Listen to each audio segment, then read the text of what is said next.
Lernen is to learn something. Jetzt lerne ich Spanish. I am learning Spanish nowadays.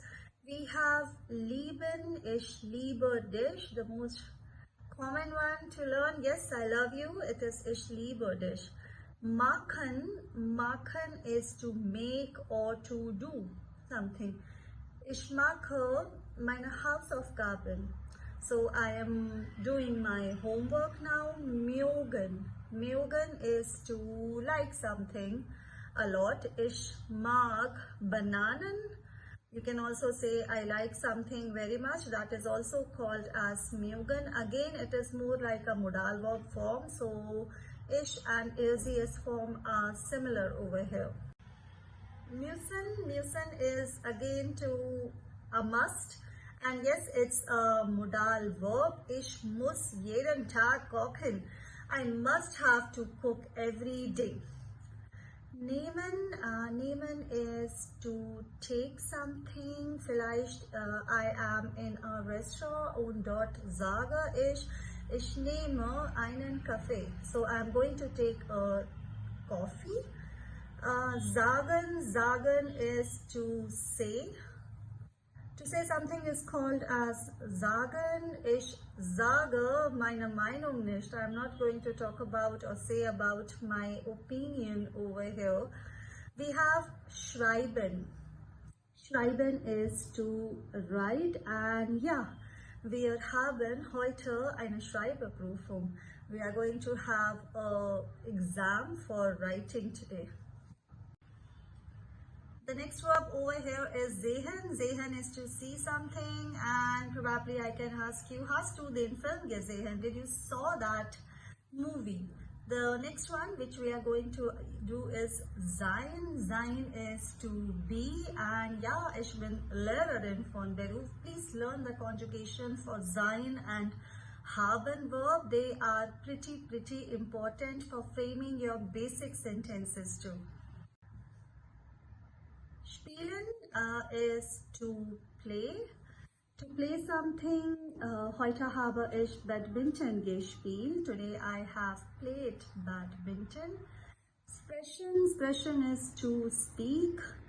And yeah, again you have to talk about the languages, what you speak in your exam, the sprechen part over there. So do talk about the languages you can speak.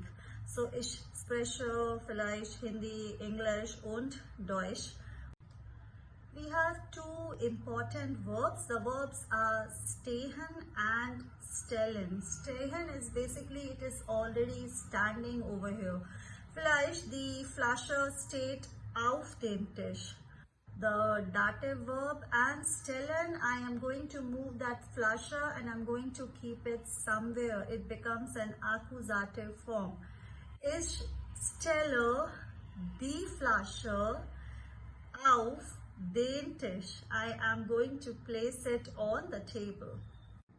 The next one, what we are going to learn is tragen. Tragen is to wear or to carry something. Heute trage ich ein schwarzes T-shirt. We have something called as trinken. Again, a very regular verb. Die Kinder trinken Milch. The next one, what we are going to talk about is verstehen. Verstehen is to understand. I ask in my sessions quite often, verstehst du mich? Do you understand me? The next verb, which is basically A2 level, and this is used more in the form of werden, to be, to become basically, and er wird Arzt. He want to be a doctor in future. Wissen is again to know your knowledge about something or someone. Ich weiß ihn nicht. I don't know him at all. We know wollen. Wollen is my I want to do something, I wish to do something, that is called as wollen. Again a modal verb form. Will Deutsch lernen. He want to learn German over here. The last one, which comes with Z is called as Zygon. Zygon is to show something. So probably I'm new to the job and I ask someone, okay, beta Zygon se mir. Wie man das macht? Please show me how do I do that. Guys, verbs are pretty important for your learning. Please start learning these 50 verbs and start forming your sentences too. Do write down the comments which all sentences have you made over here. I hope you like the video, and please do write in the comment section too how many sentences did you guys prepared with all these 50 words. Do subscribe to us. Vielen Dank. Danke. Tschüss.